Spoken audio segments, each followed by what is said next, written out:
ఈరోజు మనము ఇంటి నివారణకు సంబంధించి హార్ట్ సమస్యలు అంటే గుండె సమస్యలకి ఈ ఎలాగ దీన్ని మనం ఇంటి నివారణ ఏం చేసుకోవచ్చు అనేది చూద్దాం.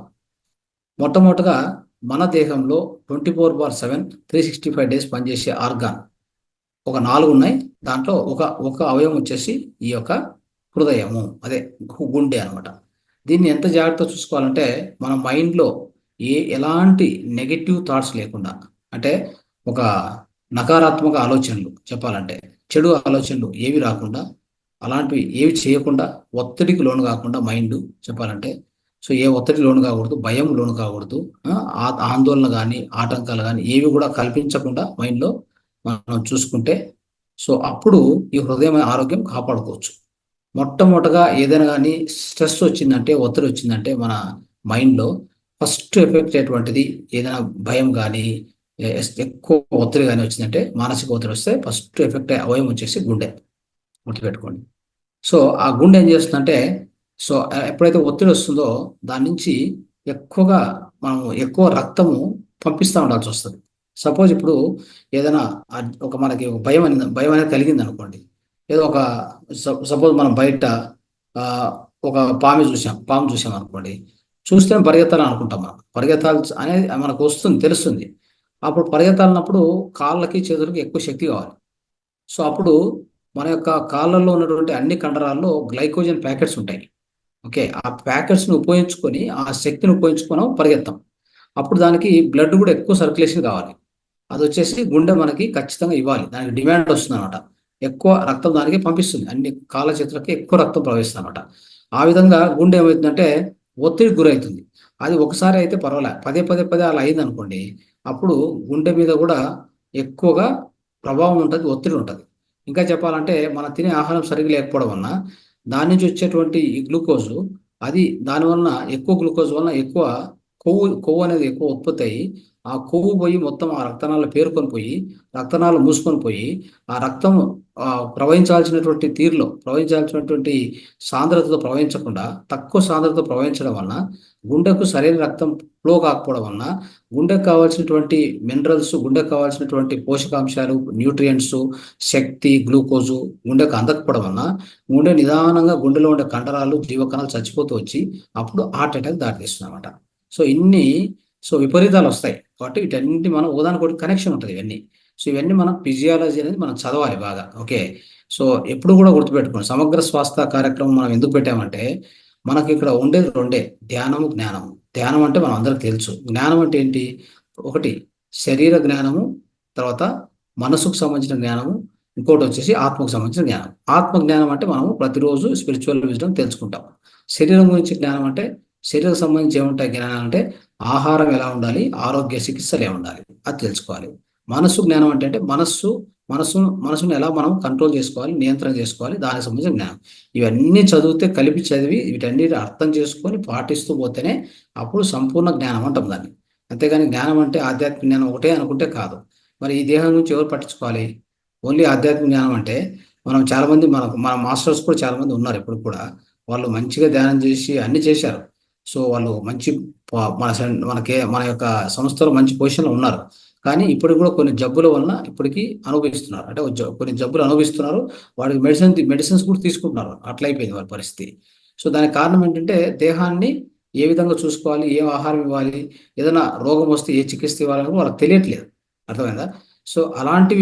అలాంటి వాటికి లోన్ కాకుండా ఈ విధంగా మనం సమగ్ర స్వాస్థ్య తెలుసుకుంటే ఇవన్నీ కూడా మీకు సమస్యలు తీరిపోతాయి అన్నమాట. సరే, ఇది వెరీ ఇంపార్టెంట్. తర్వాత మన దేహంలో 5 నుంచి 6 లీటర్ రక్తం ఉంటే దాన్ని ప్రతి నిమిషం ప్రతి నిమిషంలో కూడా అంత రక్తాన్ని అన్ని అవయవాలకు పంపిస్తూ అక్కడి నుంచి వాపసు వస్తుంది, మళ్ళీ పంపిస్తుంది. వాపస్ రావడానికి అంటే మళ్ళీ పంపించడానికి కారణం ఏంటంటే ఖచ్చితంగా మన హృదయానికి రావడము, హృదయం వచ్చేసి మళ్ళీ ప్రెజర్ ఇచ్చి అన్నిటికి పంపిస్తూ ఉంటుంది. అంటే లోపల తీసుకుంటుంది, మళ్ళీ బయటికి పంపిస్తుంది. ఈ విధంగా జరుగుతుంటుంది. దీంట్లో ఒక మినిట్కి దగ్గర 5 లీటర్ల రక్తాన్ని ప్రవహించేలాగా చేస్తూ ఉంటుంది. ఇది నెంబర్ 1.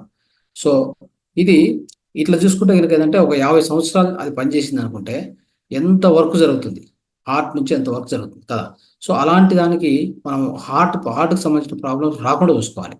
ఆహారం ద్వారా కానీ మన ఆలోచనల ద్వారా కానీ దానికి ఎలాంటి ఎఫెక్ట్ కాకుండా కోపము, క్రోధము, తర్వాత ఇది ఎక్కువ దురాశ పెట్టుకోవడము, తర్వాత ఇంకా నెక్స్ట్ చెప్పాలంటే డిప్రెషన్. డిప్రెషన్ అంటే ఒక రకంగా ఎక్కువ ఒత్తిడి నుంచి టెన్షన్ తీసుకోవడము, తర్వాత ద్వేషము, ఓని ద్వేషించడం, ఇలాంటివన్నీ తీసేయాలి. అలాంటి లక్షణాల నుంచి దూరంగా ఉండాలి మనం. ఇది ఇంపార్టెంట్.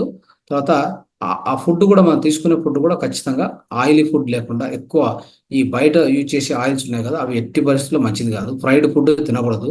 తర్వాత మాంసము, బేకరీ ఫుడ్స్, సాఫ్ట్ డ్రింక్స్, ఇవన్నీ బయటకు తీసేయాలి. ఇక అంటే ఉదయం ఒక ఆరోగ్యం కాపాడాలనుకున్న వాళ్ళు ఇవన్నీ ఖచ్చితంగా పాటించాలి. సో దాంతోపాటు మనం కొన్ని మన ఇంట్లోనే తయారు చేసుకునేటువంటి వాటి వలన మన యొక్క హృదయ ఆరోగ్యాన్ని కాపాడుకోవచ్చు. అది ఏంటనే కొన్ని చూద్దాం. తర్వాత ప్రతిరోజు చూడండి, మన న్యాచురల్గా లైఫ్ స్టైల్ ఎలా ఉండాలంటే, ఈ యొక్క హృదయ ఆరోగ్యం కాపాడుకోవాలంటే గుర్తుపెట్టుకోండి, ప్రతిరోజు తలస్నానం చేస్తూ ఉండాలి. ఎక్కువ హాట్ వాటర్ ఉండకూడదు. ప్రతిరోజు నడచడం కంపల్సరీ. ఓకే, హృదయ ఆరోగ్యానికి కొన్ని సూచనలు చెప్తున్నాను. తర్వాత ప్రతిరోజు ఓంకారాన్ని 21 సార్లు ఖచ్చితంగా ఓంకారం చెప్పాలి. ఓకే, ఓంకారాన్ని చెప్పాలి. అది గుండె ఆరోగ్యం చాలా బాగుంటుంది. తర్వాత మనం మసాజ్ అనేది ఖచ్చితంగా వారానికి ఒకసారి, వారానికి 2 సార్లు ఇంట్లో బాడీ మసాజ్. మనం ఇంతకుముందు చెప్పుకున్నాము బాడీ మసాజ్ ఏ ఆయిల్తో చేయాలనేది. సో వాటితో ఖచ్చితంగా చేసుకోవాలి. తర్వాత ఇంట్లో కొన్ని నివారణలుగా అంటే మందులాగా మనమే తయారు చేసుకోవచ్చు. ఏంటంటే ఈ వైట్ ఆనియన్, ఈ యొక్క గార్లిక్ ఉంది కదా, అంటే గార్లిక్ అంటే ఉల్లిపాయ తర్వాత వెల్లిపాయ. సో ఇవి ఉన్నాయి కదా, ఈ రెండు ఏవైతే ఉన్నాయో ఇవి అద్భుతమైన పరిహారమే. అంటే మన మీల్స్ లో భాగంగా ఎవరికైనా ఆ జబ్బు ఉన్న వాళ్ళు వాడొచ్చు. జబ్బు లేకపోతే వెల్లిపాయ అనేది అవసరం లేదు. ఓకే, ఉల్లిపాయలు యూజ్ చేస్తూ ఉంటారు, కానీ వెల్లిపాయ అనేది అంటే తెల్ల ఉల్లిపాయ అనేది అది అవసరం లేదనమాట. అది గార్లిక్ అవసరం లేదు. ఎస్పెషల్లీ మన ఆధ్యాత్మికతలో ఉన్న వాళ్ళకి అవసరం లేదు. అదే జబ్బు ఉంటే వాడుకోవచ్చు. అది అది ప్రతిరోజు మీల్స్లో భాగంగా తినమని చెప్తారు. ఖచ్చితంగా వెల్లుల్లి తినమని చెప్తారు ఈ గుండె జబ్బు ఉన్న వాళ్ళకి. ఓకే, తర్వాత లేదు పొద్దున్నే పచ్చి వెల్లిపాయనే మనం పొద్దున్నే లేచి పడిగడుపున ఈ గుండె జబ్బు ఉన్న వాళ్ళు మాత్రమే ఒక చిన్న వెల్లిపాయ తీసుకొని దాన్ని నీట్గా నమిలి మింగితే ఇంకా వాళ్ళకి చాలా మంచిది. రక్త పల్చన అవుతూ వస్తుందన్నమాట. రక్త పల్చన ఉంటేనే ఆ గుండె జబ్బు లేకుండా ఉంటాయి అన్నమాట.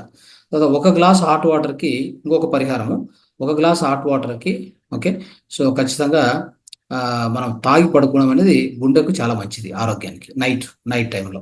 ఓకే, కొద్దిగా గోరువెచ్చ నీళ్ళు. ఓకే, తర్వాత ఎట్టి పరిస్థితుల్లో నైట్ అనేది ఆహారం తినకపోవడమే, ఫాస్టింగ్ ఉండడం అనేది ఇంకా చాలా ఉత్తమం. అంటే ఎక్కువ గుండె జబ్బుల వాళ్ళు నైట్ ఆహారం ఎక్కువ తిని పడుకోవడం అలాంటివన్నీ చేయకూడదు. ఓకే, ఆల్మోస్ట్ లైట్ ఫుడ్ లేదంటే ఫాస్టింగ్ లేదంటే స్నాక్స్ లాగా తీసుకోవడం గుండె జబ్బులు ఉన్నవాళ్ళు మాత్రం.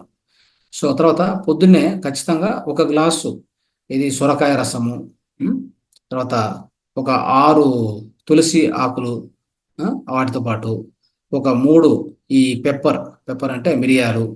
సో ఇలాంటివి మనం తీసుకుంటే ఆరోగ్యానికి, ఆ గుండె ఆరోగ్యానికి చాలా హెల్ప్ చేస్తుంది బాగా. ఓకే, ఇది చాలా ఇంపార్టెంట్. తర్వాత ఒక గ్లాస్ వాటర్కి 3 గ్లాసుల గోఆర్క్ అని ఉంటుంది. గోఆర్క్ అది మధ్యాహ్నం లంచ్కి ముందు అది తాగితే చాలా మంచిది అనమాట గుండె జబ్బుకి. ఒక గ్లాస్ వాటర్ తీసుకొని 3 స్పూన్ల గోఆర్క్ వేసుకోవాలి. అది బయట దొరుకుతుంది గోఆర్క్. అది మధ్యాహ్నం లంచ్ కంటే ముందు ఒక హాఫ్ అన్ అవర్ 1 అవర్ ముందు తీసుకోవచ్చు. ప్రతిరోజు ఈ తులసి కషాయం అనేది చాలా మంచిది. ప్రతిరోజు ఒకసారి తులసి కషాయం తాగితే ఈ గుండె జబ్బున్న వాళ్ళకి చాలా చాలా మంచిది. ఓకే, ఇవి మిత్రులారా ఈరోజు మనం చెప్పుకోవాల్సిన అంశము ఇంటి నివారణలో భాగంగా గుండె సమస్యలకి మనం ఏమేం చేసుకోవచ్చు అని తెలుసుకున్నాం. అందరికి కూడా థ్యాంక్స్, ధన్యవాదాలు, నమస్తే.